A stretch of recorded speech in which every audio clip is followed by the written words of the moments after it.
हिरण्यवर्णाः सुजयः पावकाया सुजातः कश्यपो यास्विन्द्रः अग्नीया गर्भम् दधिरे विरूपास्तानः पश्चग्स्योणा भवन्तो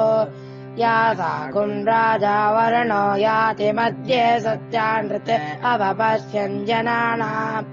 मधुश्च्युतश्चुचयो या पावकास्तानः पश्चग्स्योणा भवन्तो यासान् देवादिवि कृण्वन्ति भक्षय्या अन्तरिक्षे भगुता भवन्ति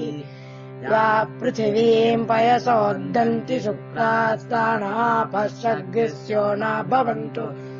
शिवेन मा चक्षुषा पश्यता पश्शिवया तनुवोपस्पृशतत्त्वचम् मे सर्वागुम् अग्निगुम् रक्षुषतो हुवे वोमयिवर्चो बलमोजो धत्त पवमानः सुवर्जनः पवित्रेण विचर्षणिः यः पोता स पुनातु मा पुनन्तु मा देवजनाः पुनन्तु मणवो धिया पुनन्तु विश्व आयवः जातवेदः पवित्रवत् पवित्रेण पुनाहि मा शुक्रेण देवदीज्यते अग्ने कृत्वा क्रतो गुम्रणो यत्ते पवित्रमर्चिषे अग्ने विततमन्तरा ब्रह्म तेन पुनीमहे उभाभ्याम् देवसवितः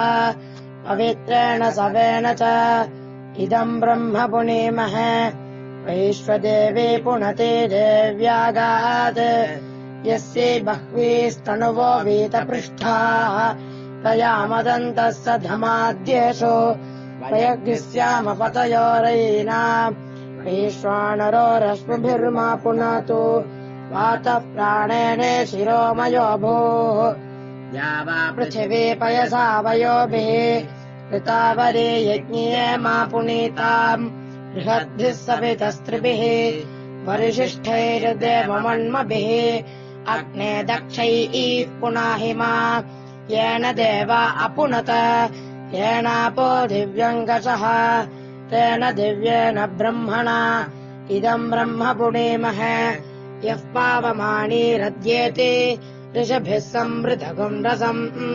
सर्वगुम् सभूतमश्नाति स्मृतितम् माधरिष्वणा ओमानीर्यो अध्येति ऋषभिः संवृतगुम् रसम्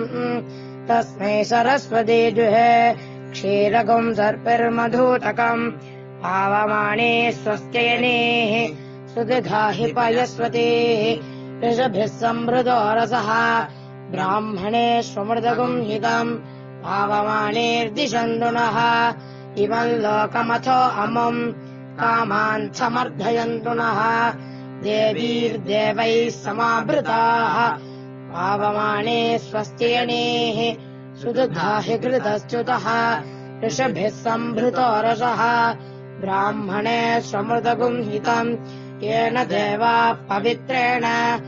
आत्मानम् पुनते सदा तेन सहस्रधारेण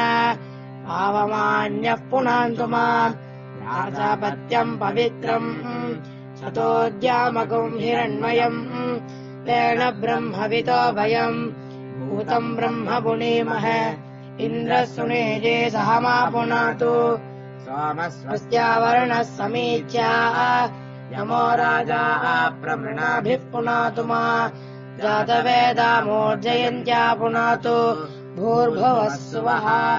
तच्छयोरावृणीमहे गातुर्यज्ञाय गातुर्यज्ञपतये देवी स्वस्तिरस्तु नः स्वस्तिर्मानुषेभ्यः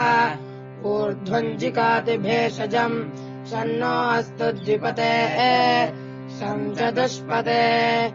ॐ शान्तिः शान्तिः शान्तिः हरिः ॐ।